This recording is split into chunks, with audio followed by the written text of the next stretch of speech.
Halo semuanya, kembali lagi di Gcast dan pada hari ini gua akan berbicara mengenai hidup ya. Wah, berbicara mengenai hidup ini luas sekali bahasanya teman-teman. Tapi kita akan berbicara secara singkatnya aja ya. Jadi kehidupan setiap manusia itu unik teman-teman. Ada orang yang berjalan di jalannya masing-masing gitu ya. Pada dasarnya memang seperti itu. Setiap orang tuh sudah ada takdirnya masing-masing. Kita harus paham bahwa semua orang memiliki akhir yang berbeda dan jalan yang berbeda. Dan yang gue ingin bahas di sini adalah pengalaman gue yang sering iri terhadap teman-teman gue, teman-teman sekerabat gue, sekelas gue yang dimana mereka bisa memilih jalannya dengan bebas. Meskipun gue tahu bahwa setiap orang itu memiliki jalannya masing-masing, tapi tetap saja rasa iri gue itu masih melekat di dalam diri gue gitu loh. Dan gue baru belajar beberapa hari ini, beberapa bulan ini gue baru belajar mengenai hidup itu. Jadi di sini gue ingin share kepada teman-teman semua bagaimana caranya kita memahami jalan kita masing-masing.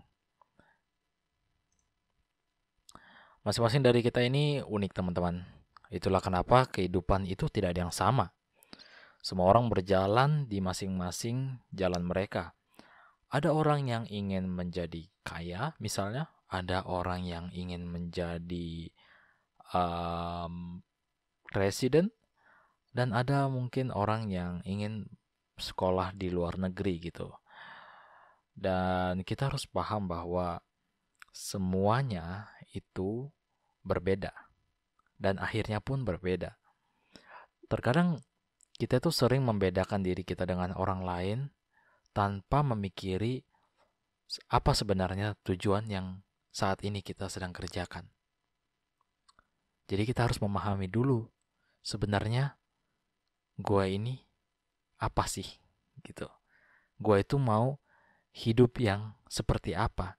Apakah gue ingin menjadi orang yang kaya dan menyimpan segitu banyak harta sampai akhir hayat, atau ingin menjadi orang yang sederhana tapi ingin membagikan kebahagiaan yang kalian punya itu dengan orang lain gitu.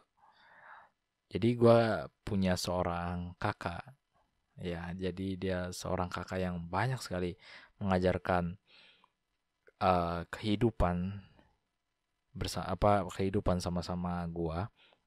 Jadi gue kenal kakak ini di gereja juga. Gue nganggap dia kakak itu karena dia nganggap gue sebagai adiknya gitu. Meskipun kami tidak punya hubungan darah, tapi masalah hubungan, hubungan kami itu sangat intim gitu.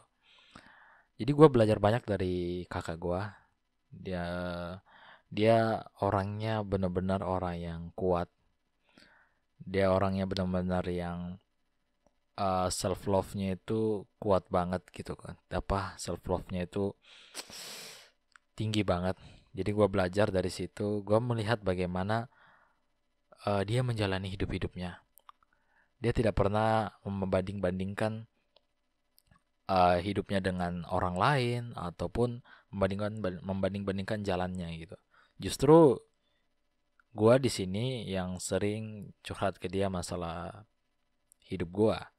Ya mungkin ada perbedaan lah ya, pemahaman orang dewasa sama orang-orang yang kayak masih di umuran gue gitu, yang masih bingung dengan tujuan hidup gue apa itu sebenarnya, apa sebenarnya tujuan hidup gue gitu. Tapi yang sebenarnya gue nggak bingung sebenarnya teman-teman. Tapi yang membuat gue bingung adalah gue itu berjalan di jalan yang sudah ditentukan dari sananya. Percaya nggak percaya, aku hanya mengikuti apa yang diinginkan sang pencipta gitu. Aku paham bahwa setiap orang memiliki free will atau berkehendak bebas dalam hidupnya, tapi untuk gua di sini gua cukup sulit. Dan itulah alasan kenapa gua sering iri sama teman-teman gue yang dengan bebasnya mereka dapat dapat memilih kehidupan mereka masing-masing. Ada yang ingin sekolah yang seperti ini, ada yang ingin memilih jurusan yang seperti ini, terus ada yang ingin bekerja di bidang ini gitu loh. Sedangkan gue di sini, gue masih bingung. Sebenarnya benar nggak sih apa yang akan gue jalanin ini? Apakah sesuai dengan keinginan sang pencipta atau tidak gitu loh. Dan kembali ke tadi, gue belajar banyak dari kakak gue ini karena dia memang eh, mengikuti jalan yang sang pencipta telah takdirkan gitu loh. Eh, Kalau di dalam kekristenan itu ada namanya panggilan, teman-teman. Jadi kalau kita melihat seseorang pendeta itu atau pastor itu mereka mengikuti panggilannya. Nah, apakah panggilan ini bisa ditolak atau tidak? Apakah bisa ditolak? Sebenarnya agak sulit sih menjawab pertanyaan ini. Dan inilah yang membuat gua masih bertahan di fase ini. Ketika gua ingin lari dari panggilan gua merasa terjebak. Ya, merasa kalau gua lari, gua mau kemana gitu loh. Karena gua setiap ingin lari, gua mikir sekolah apa sih sebenarnya yang gua inginkan kalau gua lari dari sini. Dan jawabannya tidak ada gitu. Dan gue ingin sekali bahwa hidup ini berjalan dengan baik, teman-teman. Banyak dari kita yang masih bingung dengan tujuan hidupnya, mungkin karena masalahnya di rumah ataupun persoalan-persoalan yang ada memang di dalam dirinya sendiri. Dan hal itu jangan sampai membuat kita terlalu dalam masuknya, sehingga kita tidak memikirkan apa yang seharusnya kita pikirkan ke depannya. Jadikanlah semua yang kita alami ini pelajaran hidup, karena belajar itu hidup. Apa sih? Hidup itu belajar gitu loh. Gue baru tahu juga, gue baru kayak mana ya, baru pak gitu waktu ibu pendeta gue ngomong, hidup ini belajar, Glenn, gitu. Jadi mau kita hidup sampai mati ya kita belajar gitu.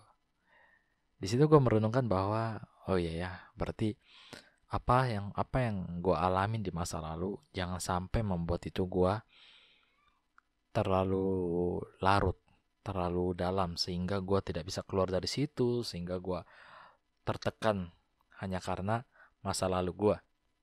Semua orang punya masa lalu yang buruk, tapi jangan sampai kita melihat masa lalu orang itu, karena yang berlalu biarlah berlalu. Semua orang belajar pastinya dari masa lalu mereka, dan biarlah kita sebagai manusia, sebagai teman, sebagai rekan, membantu dan menyemangati teman kita yang ada sekarang. Karena bagaimanapun, itulah mereka. Mungkin saja mereka ingin berubah gitu loh. Karena perubahan itu ada di setiap hati orang. Sekecil apapun itu pasti ada. Karena orang akan merasa bosan di kehidupan yang seperti ini aja gitu loh. Misalnya dia terjebak di dalam lingkaran kehidupan yang membosan, yang menurutnya enak gitu. Dia muter-muter aja di situ, tapi ya suatu saat dia akan merasa bosan. Dan disitulah akan terjadi titik perubahan yang ingin membuatnya berubah. Dan itu kenapa gue ingin mendorong bahwa ketika ada orang yang seperti itu, kita harus bantu. Kita harus kuatkan mereka secara mental dan secara fisik. Karena gue pernah banget dikuatkan secara mental dan secara fisik. Ketika gue menghadapi sesuatu yang membuat gue merasa tidak nyaman, atau sesuatu yang gak enak banget gitu loh, yang kayak ada masalah yang seharusnya gue alamin di umur 20-an gitu, tapi gue tiba-tiba saja mengalami hal yang seperti ini di umur gue yang sekarang gitu. Nah, di situ kakak gue di sini hadir sebagai teman cerita gue. Dia sering membelikan gue minuman-minuman gitu ya, minuman-minuman yang bagi gue mahal sih, tapi tapi gimana ya mau ngomongnya ya. Tapi bagi dia gampang sekali gitu untuk memberikan hal yang seperti itu. Dan dari hal yang kecil itu, dari minuman-minuman itu dapat merubah kehidupan gua. Dan gua baru sadar ternyata ini caranya dia membagikan membagikan kebahagiaan kepada orang lain. Dan gua ingin mengikuti jalannya seperti itu. Bukan mengikuti sih, mencontoh. Karena balik lagi, hidup adalah pilihanmu. Hidup adalah dimana ketika kamu dapat memilih jalan yang baik dan yang benar. Banyak jalan teman-teman, tapi banyak jalan juga yang membuat kita jauh dan jauh sekali daripada kehidupan yang sebenarnya. Nikmatilah hidup selagi masih diberikan nafas kehidupan, tetapi percayalah bahwa semuanya akan kita tanggung di akhirat nanti. Mungkin segitu saja dulu podcast untuk pertama ini. Terima kasih sudah mendengarkan dan sampai jumpa di podcast selanjutnya. Terima kasih.